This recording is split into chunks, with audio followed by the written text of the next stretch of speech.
பாஜக கூட்டணி கட்சிகளுக்கு மட்டுமே தேர்தல் ஆணையம் சின்னம் ஒதுக்குவதுதான் பாஜக மாடல் அரசு என்று தங்களது காங்கிரஸ் கமிட்டி தலைவர் செல்வ பெருந்தகை விமர்சித்துள்ளார். பிரச்சார பணி கூட்டம், தேர்தல் பணி ஒருங்கிணைப்பு குழுவின் பெயர்களை சென்னை சத்தியமூர்த்தி பவனில் தமிழக காங்கிரஸ் கமிட்டி தலைவர் செல்வ பெருந்தகை அறிவித்தார். தொடர்ந்து செய்தியாளர்களை சந்தித்த அவர், இன்று மாலை மயிலாடுதுறை வேட்பாளர் அறிவிக்கப்படுவார். அதைத் தொடர்ந்து காங்கிரஸ் தலைவர்கள் தமிழகத்தில் பிரச்சாரம் மேற்கொள்வார்கள் என்று கூறினார். பாஜகவில் இணைந்தவுடன் நவீன் ஜிந்தா வேட்பாளராக அறிவிக்கப்பட்டுள்ளார் என சுட்டிக் காண்பித்த அவர், எதிர்க்கட்சியை சேர்ந்தவர்களை பாஜக மிரட்டுவதாக குறிப்பிட்டார்.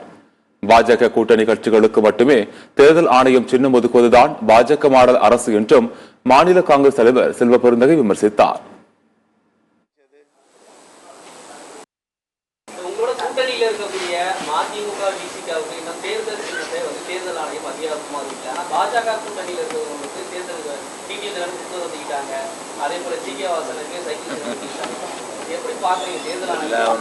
அதுதான் பாஜக மாடல் அரசு. ஒரு மாடல், திராவிட மாடல், எங்களுக்கு பெருந்தலைவர் காமராஜர் மாடல், இது பாஜக மாடல்.